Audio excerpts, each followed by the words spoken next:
Whispers of the past. The air was thick with anticipation as the Thompson family approached their new home. A sprawling Victorian nestled atop Hollow Hill. The house loomed, its weathered facade cloaked in shadows, whispering secrets of its past. Sarah Thompson clutched her daughter Lily's hand tightly, her heart racing with a mix of excitement and unease. "It's just a house," she reassured herself, though the tales of the previous owners echoed in her mind. Each had met a tragic end, leaving behind unanswered questions and an unsettling aura. "Mom, it looks like a haunted house," Lily exclaimed, her wide eyes sparkling with both fear and fascination. Sarah forced a smile, trying to mask her own trepidation. "It's just old, sweetie. We'll make it our home." But as they stepped through the creaking front door, a chill swept through the hallway, sending shivers down Sarah's spine. The air felt heavy, as if the house itself was watching them. Inside, the rooms were filled with dust and remnants of lives once lived. Faded wallpaper peeled from the walls like memories forgotten. "Look at this," Lily shouted, darting into what appeared to be a library. Shelves lined with books stood tall, their spines cracked and yellowed. "Can we keep this room?" she asked eagerly. Sarah nodded, but her gaze drifted to a large portrait hanging above the fireplace. A stern-looking woman whose eyes seemed to follow them. As night fell, shadows danced across the walls, and the house creaked ominously. "It's just settling," Sarah muttered to herself while unpacking boxes in the dim light of the kitchen. Yet every sound felt amplified in the silence that enveloped them. "Are you okay?" her husband Mark asked, noticing her unease. "You seem distracted." She forced a laugh, "Just getting used to our new surroundings." That evening, as they gathered for dinner, an unsettling feeling settled over them like a thick fog. "Do you think it's true what they say about this place?" Mark asked casually, but his eyes betrayed his curiosity. "You mean about the previous owners?" Sarah replied, trying to keep her tone light. "It's just folklore." But deep down, she couldn't shake off the feeling that something was off. After dinner, Lily begged to explore the attic. "Please, I want to see what's up there." Her enthusiasm was infectious, but Sarah hesitated. "Maybe tomorrow," she suggested weakly. However, Lily's pleading eyes wore her down. Reluctantly, they climbed the narrow staircase leading to the attic door. As they pushed it open, dust swirled in the dim light from a single bulb hanging overhead. The attic was filled with old furniture draped in white sheets and boxes stacked haphazardly in corners. Suddenly, Lily gasped and pointed to a small trunk tucked away at the far end. "What's that?" she asked excitedly. As they approached it together, Sarah felt an inexplicable dread wash over her. The trunk was old, its wood splintered and covered in a thick layer of dust.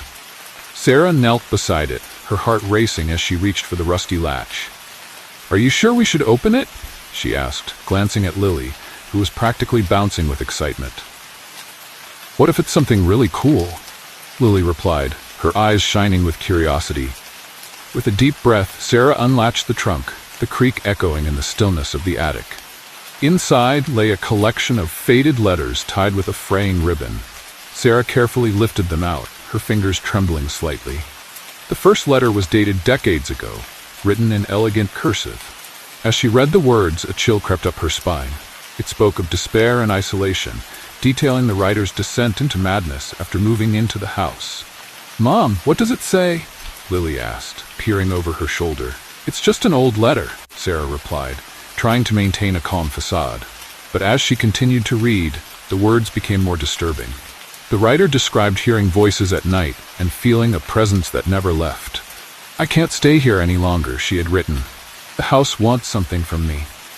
Sarah's heart raced as she glanced around the attic, shadows flickering in the corners of her vision. "Maybe we should put these back," she suggested uneasily. "Just one more," Lily insisted, pulling out another letter. This one was shorter, but equally haunting. It mentioned strange occurrences, objects moving on their own, and whispers echoing through the halls at night. "Do you think they're true?" Lily asked, her voice barely above a whisper. Sarah hesitated, feeling the weight of the house pressing down on her. "It's probably just stories," she said, but doubt gnawed at her.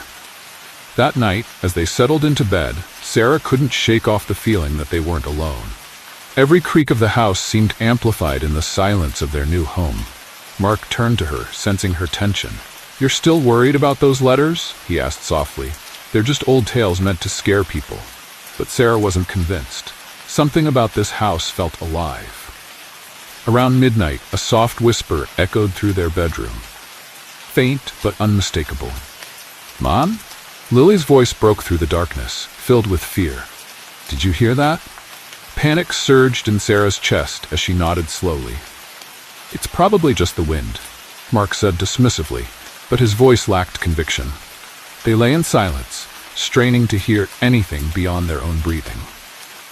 The next morning brought no relief. As sunlight streamed through the windows, Sarah felt an overwhelming urge to leave Hollow Hill behind. But they had just moved in. They couldn't abandon their new life so soon. Instead, she decided to investigate further. She needed answers about this house and its past. Determined to uncover its secrets, Sarah ventured into town that afternoon to speak with locals who might know more about Hollow Hill and its history. As she entered a quaint cafe filled with chatter and laughter, she felt an odd sense of foreboding wash over her again. A reminder that some stories are best left untold. The cafe buzzed with life, a stark contrast to the oppressive silence of the house. Sarah approached the counter, where an elderly woman was arranging pastries. "Excuse me," Sarah began, her voice steady but laced with urgency. "I just moved into Hollow Hill. I was wondering if you could tell me about its history." The woman paused, her hands stilling as a shadow crossed her face. "Ah, Hollow Hill," she murmured, glancing around as if ensuring no one else was listening. "People don't talk much about that place," she continued, her voice low. "It's got a reputation. Every family that moves in seems to have difficulties." Sarah leaned in closer, her heart pounding. "What kind of difficulties?" The woman hesitated, then sighed heavily. "Losses, tragedies. It's as if the house has a mind of its own." "Is it true that every owner has died?" Sarah pressed, desperation creeping into her tone. The woman nodded slowly. "Not all at once, mind you, but one by one they've all left, some never to return." A chill ran down Sarah's spine as she recalled the letters from the trunk. "What do you mean by left?" she asked, her voice barely above a whisper. "Some left willingly. Others, well, they didn't have a choice," the woman replied cryptically, her eyes darkening. "You should be careful there. The past has a way of catching up with you." With that ominous warning hanging in the air, Sarah thanked her and left the cafe, feeling more unsettled than ever. Back at Hollow Hill, Sarah found Mark and Lily in the garden, enjoying the afternoon sun. "How was your trip?"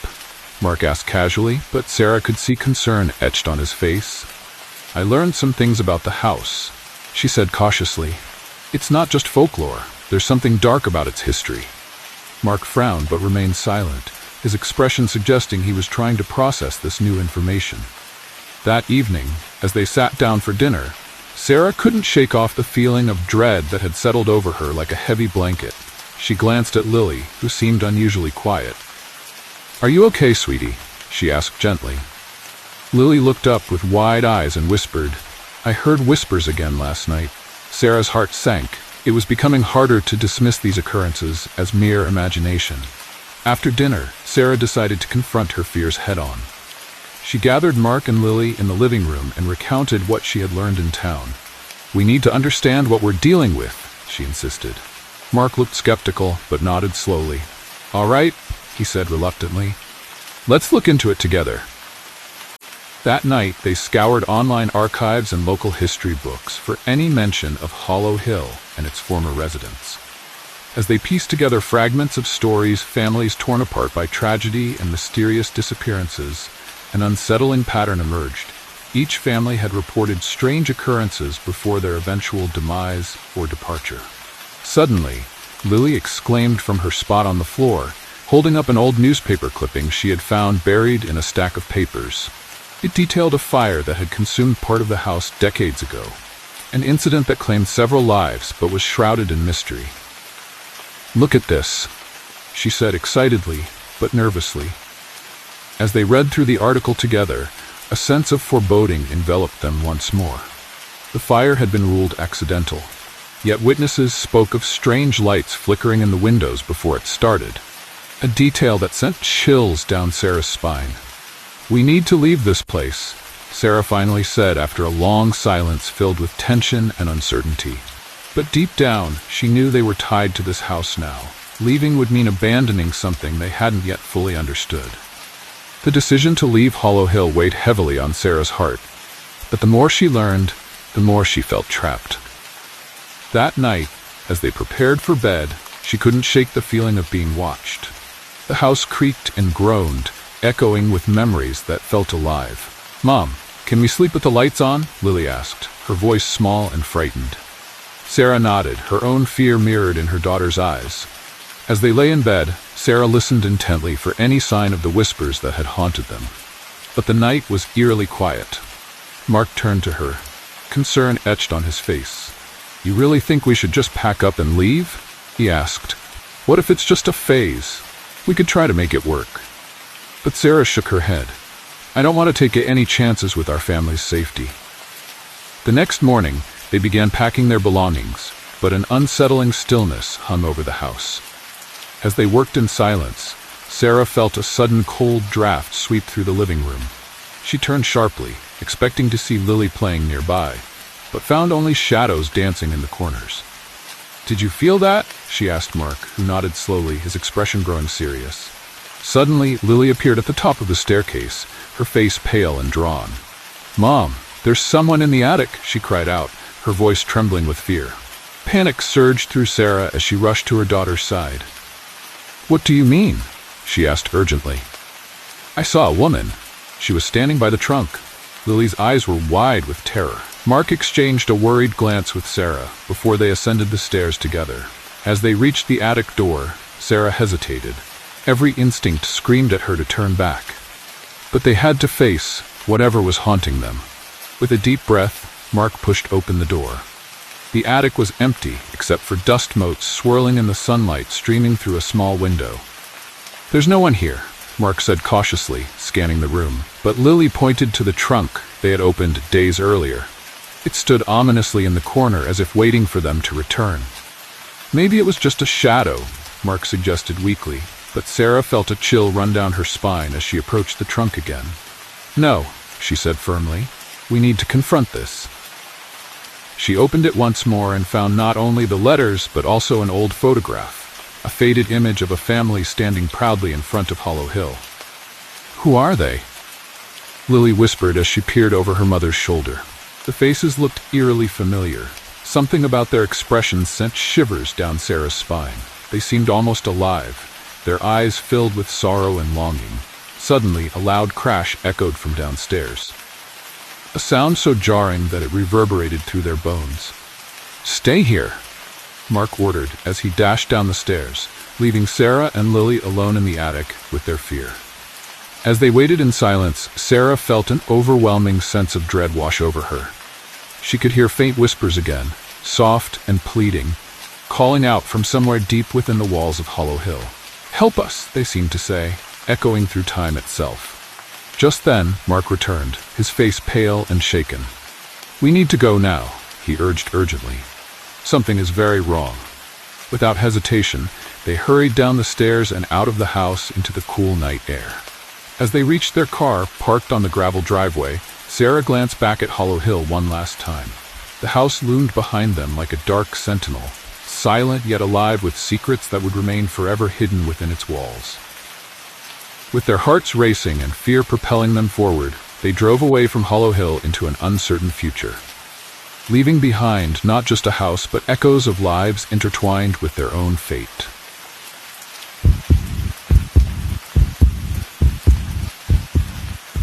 The Forgotten Road. The Johnson family was buzzing with excitement as they packed their car for a long-awaited road trip. The sun was shining and the air was filled with the scent of summer. "I can't wait to see the mountains," exclaimed 12-year-old Lily, her eyes sparkling with enthusiasm. Her older brother, Jake, rolled his eyes but couldn't hide a smile. Yeah. Just don't forget your hiking boots this time," he teased. Their parents, Mark and Sarah, shared a knowing glance, both relieved to escape their routine for a few days. As they drove along winding roads, laughter filled the car. They sang along to their favorite songs, the rhythm of the music blending with the hum of the tires on asphalt. But as they approached a fork in the road, Mark hesitated. "Which way should we go?" he asked, glancing at the map spread across his lap. Sarah shrugged, her attention focused on the scenery outside. "Let's take the scenic route.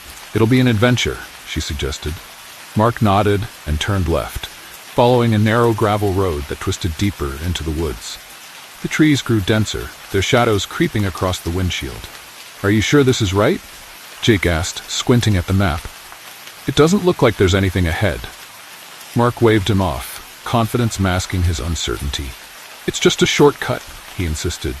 Minutes turned into an hour as they drove further into unfamiliar territory. The cheerful chatter faded, replaced by an uneasy silence. The road became rougher, and soon they found themselves in front of a crumbling sign that read, "Welcome to Eldridge." The letters were faded and peeling, giving off an eerie vibe. "This place looks abandoned," Lily whispered, her voice barely above a breath. "Let's just turn around," Jake suggested nervously. But before anyone could respond, Sarah pointed ahead. "Look, there's a gas station," she exclaimed, relief flooding her voice. The building loomed in front of them, its windows shattered and walls covered in graffiti. It felt like a ghost town frozen in time. Mark parked the car reluctantly.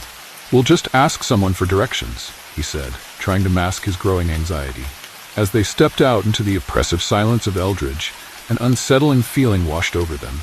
Shadows danced in the corners of their vision, and an inexplicable chill settled in the air. "This place gives me the creeps," Jake muttered as he glanced around. "Come on." "It's just an old town," Sarah urged, though her voice wavered slightly. They approached the gas station cautiously, unaware that this wrong turn would lead them into a nightmare far beyond their imagination. As the Johnson family stepped closer to the gas station, the air grew heavier, thick with an unsettling silence. The building loomed over them, its paint peeling like old skin, and the broken windows gaped like empty eyes. "This place looks like it hasn't seen a soul in years," Jake said, his voice low. Lily clutched her brother's arm, feeling a shiver run down her spine. "Maybe we should just go back to the car," she whispered. Mark pushed the door open, the rusty hinges creaking ominously.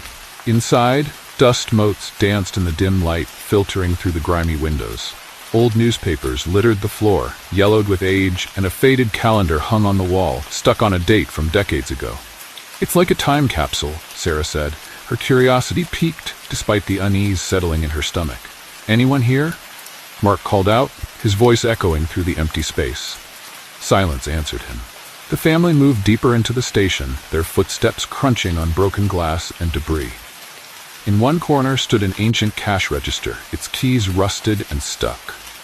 "What happened here?" Lily asked, her wide eyes scanning the room. Suddenly, a noise broke the stillness, a soft thud from the back room. The family froze, exchanging nervous glances. "Did you hear that?" Jake asked, his heart racing. Mark nodded slowly. "Let's check it out," he said, though his voice lacked conviction. They crept toward the sound, each step heavy with dread. As they approached the door to the back room, they could hear faint whispers, almost like echoes of conversations long past. Sarah hesitated, her instincts screaming at her to turn back. But curiosity pushed them forward. Mark reached for the doorknob and paused. "On three," he said, glancing at his family. "1, 3! He flung open the door. The room was dark and cluttered with old furniture covered in white sheets. In one corner stood a dusty radio that crackled to life as they entered, playing a haunting melody that seemed out of place in this desolate setting. "This is so creepy," Lily murmured, stepping back as shadows flickered around them. Then they saw it. A faded photograph pinned to the wall, showing a smiling family standing in front of the very gas station they stood in now. But something was off. Their faces were blurred as if someone had tried to erase them from existence. "Who are they?" Jake asked, feeling a chill creep up his spine as he stared at their empty smiles. Before anyone could respond, a loud crash echoed from outside. The family jumped, hearts pounding in their chests. "We need to get out of here," Mark said urgently. They turned to leave when suddenly they heard laughter, soft and sinister, coming from somewhere deep within the shadows of the gas station. Panic surged through the Johnson family as they exchanged terrified glances. The laughter echoed again, a chilling sound that seemed to wrap around them like a cold fog. "What was that?" Jake asked, his voice trembling. "It sounded like children," Lily whispered, her eyes wide with fear. Mark felt a knot tighten in his stomach. We need to leave now, he insisted, pushing past the others toward the exit. As they hurried back through the gas station, the atmosphere thickened, making it hard to breathe. Shadows flickered in their periphery, and the air felt charged with an unseen presence. Sarah glanced back at the darkened room they had just left, her instincts screaming that something was terribly wrong. Maybe we should call for help, she suggested, but Mark shook his head. Let's just get to the car, he urged, forcing himself to remain calm for his family's sake. They burst through the front door, relief flooding over them as they stepped outside. But their relief was short-lived. Their car sat in the same spot, eerily still, but something felt off. The doors were wide open, and their belongings were strewn across the ground. What happened? Jake exclaimed, rushing to gather their things. Did someone break in? Mark scanned the area, his heart racing. I don't know, he said, a sense of dread creeping back in. But we can't stay here. Just then, a rustling noise came from behind the station, drawing their attention. Should we check it out? Lily asked hesitantly. Mark opened his mouth to respond when another burst of laughter rang out, this time louder and more sinister. No, we need to go, he shouted, grabbing Lily's hand and pulling her toward the car. They all climbed in quickly, slamming the doors shut as if to seal themselves inside. Mark turned the key in the ignition, but nothing happened. Panic set in as he tried again and again, each attempt met with silence. Come on, he shouted in frustration.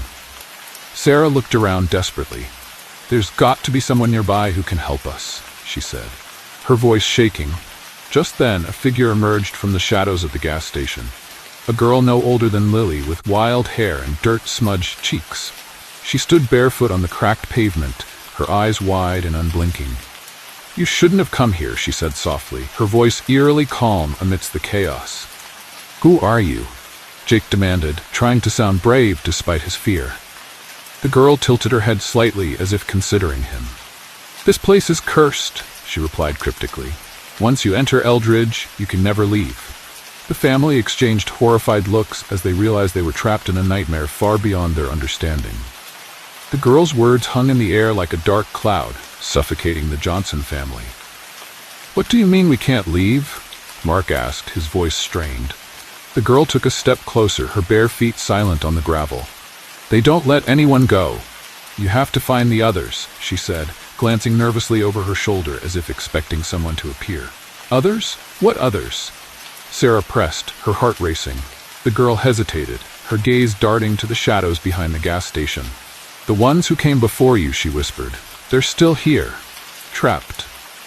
Lily clutched her mother's arm tightly, her eyes wide with fear. We need to get out of here, she cried. Mark's mind raced. He turned back to the car, desperate for a solution. We can't just sit here, he shouted, frustration boiling over. There has to be a way to start the engine. He fumbled with the keys again, but the car remained stubbornly silent. The girl watched them with an unsettling calmness, as if she knew something they didn't. Suddenly, a low rumble echoed through the air, and the ground beneath them trembled slightly. They're coming, the girl said urgently. You have to run. Without thinking, Mark grabbed Lily and Jake, and they bolted from the car. Sarah followed closely behind, glancing back at the gas station that felt like a living entity. Watching them, waiting. Where do we go? Jake shouted as they sprinted down the gravel road, adrenaline pumping through their veins. The girl pointed toward a cluster of trees ahead. The woods! It's safer there. They dashed toward the trees, branches whipping against their skin as they plunged into the thick underbrush. Once inside the woods, they slowed down, panting heavily. The shadows loomed around them, but it felt better than being out in the open where they could be seen. Do you think we lost them? Sarah asked breathlessly. Mark shook his head, scanning their surroundings for any sign of danger. I don't know, he replied grimly. Just then, they heard distant whispers again, this time louder and more frantic. The voices seemed to swirl around them like a haunting melody. We have to keep moving, Mark urged, leading his family deeper into the trees. As they navigated through the dense foliage, they stumbled upon an old cabin hidden among the trees. Its door hung ajar, creaking softly in the breeze. Should we go in? Lily asked hesitantly. Mark nodded firmly. It might be a good place to hide. They slipped inside and closed the door behind them. Inside, dust covered every surface, and cobwebs draped from the ceiling like ghostly curtains. But there was something comforting about being enclosed within four walls again. As they caught their breath, they heard footsteps outside. Slow and deliberate, drawing nearer. "We can't stay here forever," Sarah whispered urgently. Just then, a loud crash echoed from outside as something heavy slammed against the cabin door. The family jumped back in fear as splintering wood filled the air. "We need a plan," Mark said quickly, his mind racing through options. "If we can find a way out of this town before nightfall." His voice trailed off as another crash reverberated through the cabin. "Look!" Jake pointed toward a small window at the back of the cabin that was slightly ajar. "We can escape through there." Without hesitation, Mark helped Lily and Sarah climb through first before following Jake out into the darkening woods. As they ran away from the cabin and deeper into Eldridge's forested embrace, they could feel eyes watching them from every shadow, a reminder that this nightmare was far from over.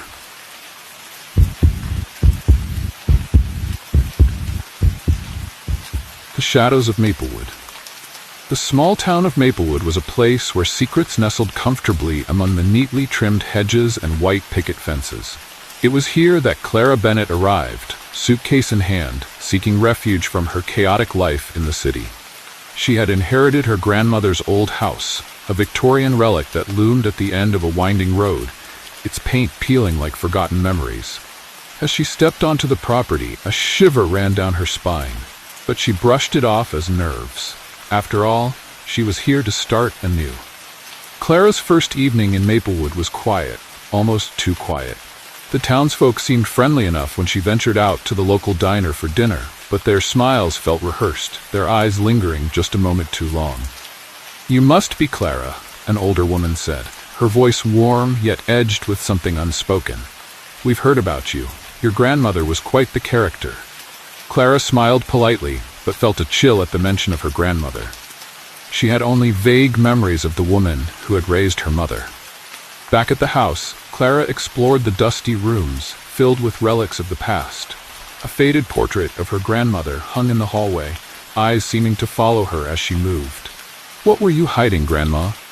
Clara whispered to herself, feeling an inexplicable connection to the woman she barely knew. She noticed a locked door at the end of the hall, its brass handle cold and unyielding under her touch. Curiosity gnawed at her. What lay behind it? The next day brought a sense of normalcy as Clara settled into her new routine. She began to meet more townspeople, who welcomed her with open arms. Yet, their friendliness felt like a thin veil over something darker. At the weekly farmers' market, she overheard snippets of conversation that hinted at a collective unease among the residents. "It's been years since anyone lived in that house," one man remarked, glancing nervously toward Clara's new home. As days turned into weeks, Clara felt increasingly isolated. The townspeople were polite but distant, their conversations laced with veiled warnings about venturing too far into the woods that bordered her property. "You never know what you might find out there," an elderly man cautioned, his eyes darting away as if afraid to speak further. Clara dismissed it as small-town superstition, until strange occurrences began to plague her nights. She started hearing whispers in the dark, soft and unintelligible, yet undeniably present. Shadows danced just beyond her line of sight, and objects in her home seemed to shift when she wasn't looking. One night, as she lay in bed staring at the ceiling, she could have sworn she heard her grandmother's voice calling out from behind that locked door. "Clara, help me." It sent a jolt of fear through her. Determined to uncover the truth about her grandmother and this town that felt so wrong yet so right, Clara resolved to confront whatever lay behind that door. With each passing day, she felt an inexplicable pull toward it. A call from deep within Maplewood's shadows that promised answers, but hinted at dangers yet unknown. Clara awoke the next morning with a sense of urgency. The whispers from her dreams lingered in her mind, and the locked door at the end of the hallway loomed larger than ever. She could no longer ignore it. "What are you hiding?" she muttered to herself as she made her way down the hall, heart racing with anticipation and dread. Today, she would find a way to open that door. After breakfast, Clara rummaged through her grandmother's old belongings, hoping to find a key or some clue about the door's contents. Dusty journals filled with cryptic notes and faded photographs scattered across the floor, but nothing seemed to lead her closer to the truth. Frustrated, she decided to take a break and visit the local library, hoping to uncover more about her grandmother's past and the town's history.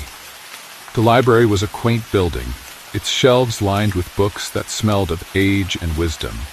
As Clara browsed through the dusty tomes, she stumbled upon a book titled The Secrets of Maplewood. Intrigued, she flipped through its pages and found stories about strange happenings in town, disappearances, unexplained phenomena, and whispers of an old curse that had plagued families for generations. A chill ran down her spine as she read about a hidden chamber beneath her grandmother's house. "Can I help you?" A voice interrupted her thoughts. Clara turned to see a librarian with sharp eyes and an air of knowing. "You seem interested in our town's history." Clara hesitated, but decided to confide in her. "I just moved here and found a locked door in my grandmother's house. I think it might lead to something important." The librarian's expression shifted subtly. Curiosity mingled with concern. "Be careful what you seek, dear. Some doors are better left closed." Returning home, Clara felt a mix of determination and fear. She needed to find that key. That evening, as shadows crept through the windows, she searched every nook and cranny of the house once more.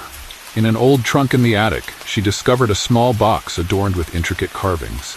Inside lay an ornate key that seemed to shimmer in the dim light. Could this be it? She wondered aloud. With trembling hands, Clara approached the locked door. The moment felt monumental. Every heartbeat echoed in her ears as she inserted the key into the lock. It turned smoothly, and with a deep breath, she pushed the door open. The room beyond was cloaked in darkness, dust motes swirling in the faint light that trickled through a small window. As Clara stepped inside, her breath caught in her throat. The room was filled with remnants of her grandmother's life.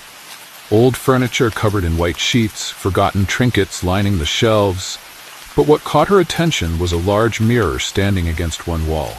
Its surface was cracked, but reflected something unsettling, shadows that didn't belong to her. "Who's there?" Clara called out, stepping closer to the mirror. For a moment, it felt as if the glass pulsed with energy. Just then, she heard it again. The soft whisper of her grandmother's voice, echoing from within its depths. "Clara, don't trust them." Panic surged through Clara as she stumbled back from the mirror. The air grew heavy with an unshakable sense of foreboding. Whatever secrets this room held were darker than she had imagined. Clara's heart raced as she stared at the cracked mirror, her grandmother's warning echoing in her mind. Don't trust them. Who was she supposed to distrust? The townspeople? The whispers? Or something deeper, lurking within the shadows of Maplewood? She took a deep breath, forcing herself to step back into the room. There had to be answers here, and she wouldn't back down now. As Clara explored the room, she noticed a journal resting on a dusty table. Its pages were yellowed and brittle, filled with her grandmother's elegant handwriting. Clara opened it carefully, her fingers trembling with anticipation. The entries spoke of strange occurrences in Maplewood. People disappearing, families torn apart by paranoia and fear. Her grandmother had written about a group known as the Keepers, who supposedly protected the town's secrets at all costs. The Keepers believe that knowledge is power, one entry read. They will do anything to maintain their grip on the town, even if it means sacrificing their own. Clara felt a chill run down her spine. Was this why the townsfolk had been so distant? Were they part of this secretive group? Suddenly the air shifted, and Clara felt a presence behind her. She spun around to find herself face to face with a figure emerging from the shadows. A woman with familiar features and piercing eyes. "Clara," she said softly, "I've been waiting for you." It was her grandmother, or at least an apparition of her. "Grandma?" Clara whispered, disbelief mingling with hope. "Is it really you?" The figure nodded solemnly. "You must listen carefully. The Keepers are watching you. They won't let you leave once you uncover their secrets." Clara's heart sank as she realized the gravity of her situation. "What do I do?" she pleaded. "You must find the truth before they find you," her grandmother urged, fading slightly as if time was slipping away. The mirror holds more than just reflections. It reveals what lies beneath. With that, the apparition vanished, leaving Clara alone in the dim light of the room. Determined to uncover the truth, Clara approached the mirror again. She placed her hands on its surface, feeling a strange warmth radiate from within. As she gazed into it, images began to swirl. Visions of Maplewood's past unfolded before her eyes. Townspeople gathered in secret meetings, dark rituals performed under the cover of night, and faces twisted in fear and desperation. Suddenly, Clara saw herself standing in front of the townspeople, accusations flying, fear palpable in the air. "You don't belong here," someone shouted. Clara recoiled from the vision, realizing that she was becoming part of this dark legacy whether she wanted to or not. "Get out!" She screamed at the mirror, but it only reflected her terror back at her. In that moment of desperation, she understood. To break free from this cycle of conformity and fear, she needed to confront the keepers directly. They were not just shadows. They were real people hiding behind friendly faces. With renewed determination, Clara left the room and made her way back into town. She would gather information about the keepers and expose their secrets before they could silence her like they had silenced so many others. Clara stepped into the heart of Maplewood, her mind racing with the revelations from the mirror. The sun hung low in the sky, casting long shadows that seemed to whisper secrets as she walked. She needed allies, people who might help her unravel the truth about the keepers. But who could she trust? The townsfolk had been polite, but their eyes held a guardedness that made her uneasy. She decided to visit the diner again, hoping to find someone willing to talk. As she entered, the familiar smell of coffee and pie enveloped her, but the chatter faded as heads turned to look at her. Clara took a seat at the counter, trying to appear casual while her heart raced. "Just a cup of coffee, please," she said to the waitress, who served her with a tight-lipped smile. As Clara sipped her coffee, she overheard snippets of conversation from a nearby table. "Did you hear about the girl who moved into that house?" one woman whispered. "They say she's digging up old secrets." Clara leaned in closer, straining to catch more of their words. "She should leave well enough alone," another replied. "The keepers won't take kindly to it." Her stomach twisted at the mention of the keepers. It was clear that fear ran deep in this town. Clara felt a surge of anger and determination. She would not be silenced. She needed to confront them directly and expose their grip on Maplewood. After finishing her coffee, Clara approached the table where the women sat. "Excuse me," she said, trying to keep her voice steady. "I couldn't help but overhear your conversation about the keepers." The women exchanged wary glances before one spoke up. "It's best not to get involved with them, dear. They protect this town, but at a cost." "What kind of cost?" Clara pressed, feeling desperate for answers. "What are they hiding?" The women shifted uncomfortably in their seats, but remained silent. Frustrated, Clara turned and left the diner, realizing she needed a different approach. That night, armed with resolve and the knowledge she had gathered, Clara returned to her grandmother's house. She would confront whatever darkness lay within Maplewood and challenge the keepers head-on. As she entered the locked room once more, she felt an electric charge in the air, a sense that something monumental was about to happen. Clara stood before the mirror again, its surface shimmering ominously. "I'm not afraid of you," she declared loudly, her voice echoing in the stillness. "I will uncover your secrets." As if responding to her challenge, shadows began to swirl within the glass, forming images of cloaked figures gathering in a darkened forest. Suddenly, Clara felt a pull, an invitation, or perhaps a warning, to step through the mirror's surface. With a deep breath, she reached out and touched it. Instantly, she was engulfed in darkness. When light returned, Clara found herself standing in a clearing surrounded by towering trees and cloaked figures encircling a fire. They turned as one to face her, their expressions hidden beneath hoods. "You shouldn't have come here," one voice intoned. Deep and resonant. "I'm here to stop you," Clara shouted back, feeling a surge of courage wash over her despite their intimidation. "You've kept this town in fear for too long." The figures shifted uneasily but did not move closer. "Fear is what keeps us safe," another figure replied softly yet firmly. "You cannot change what has been set in motion." Clara's heart raced as she realized they were not just protecting secrets. they were maintaining control over everyone's lives. "I refuse to be part of this," Clara declared defiantly. "I will expose you for what you are." With those words hanging in the air like an incantation, she felt an energy shift around her, a collective gasp from the keepers as if they were losing their grip on reality. In that moment of confrontation, Clara understood. It was not just about uncovering secrets. It was about reclaiming power over her own life and breaking free from conformity's suffocating grasp. As dawn broke over Maplewood, Clara emerged from the woods into the light of day. A new resolve ignited within her heart. She would share her story and awaken others from their slumber of fear and silence. The shadows may linger in Maplewood, but now Clara knew how to face them head-on, and she would not be alone.